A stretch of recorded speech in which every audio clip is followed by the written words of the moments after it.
They say easy like Sunday morning.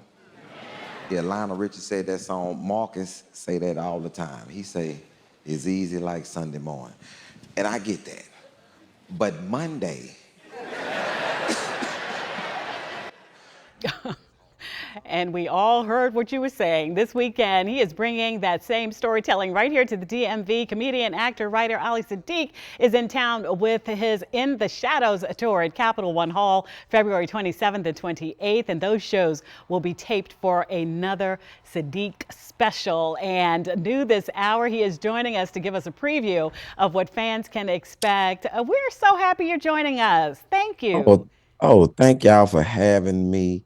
Hopefully the weather is beautiful this weekend when I get there, and we gonna have a grand old time. Yeah, because we've been going through it. We need the laughs, but you're going to be good this weekend. So look, you are a master storyteller. What tales will you be telling in the DMV when we come out to see you this weekend?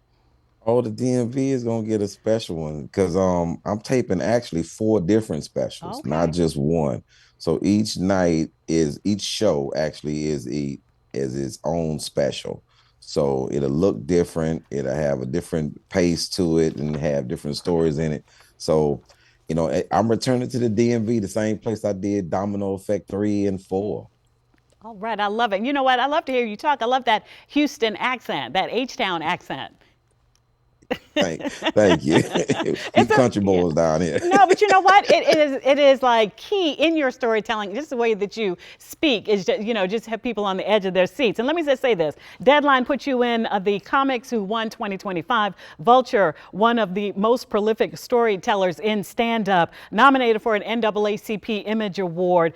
Your specials just, I mean, millions of eyeballs. Do you ever just sit back and say, "I made it"?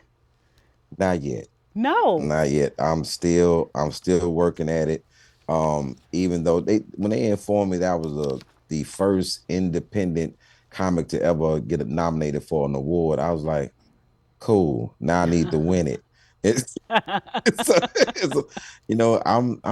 just keep plugging at it. I'm not satisfied yet, that due to my own ambition, Mhm. you know, people say, well, man, you made it. I'm like, not yet. It's one of those things. People say you're funny. I'll be like, nah, not yet.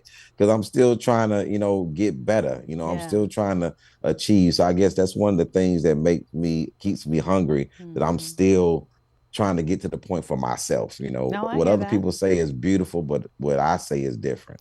Well, now let's talk about beautiful and different because you speak a lot about your years that you were incarcerated and some of the really difficult things in your life. And I'm thinking of your sister here. So, when did you realize that storytelling was a way for you to get out some of this pain in a funny way?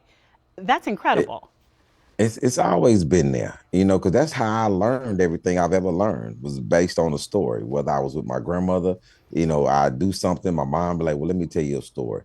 If I was with my uncles, they was like, well, let me tell you a story. So we've learned through life through just storytelling, throughout. That's what Black history is.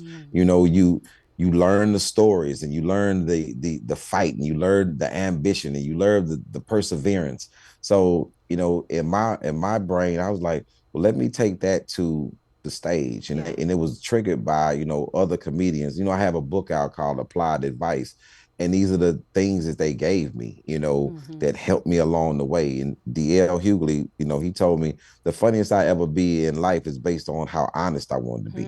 Yeah. So I'm like, well, let me just tell the honest stories, Yeah. and just talk about myself. Now, let me ask you this. When audiences, when they laugh at some of this and like hard content, but when they laugh at it, is that a way for you to heal or is it more complicated than that?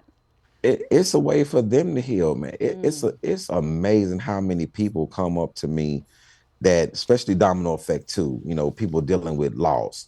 A lot of times this is something that people don't talk about. How do you deal with loss? How do you go through it? What's the healing points? And when somebody comes to the show and what they shared was me, Yeah. their husband or their mom or their dad, what they had in common was me, and they would come to the show and they would laugh, and a lot of people would bring T-shirts or pictures that they would want me to take with me and the person that passed away, helping them cope and deal with it.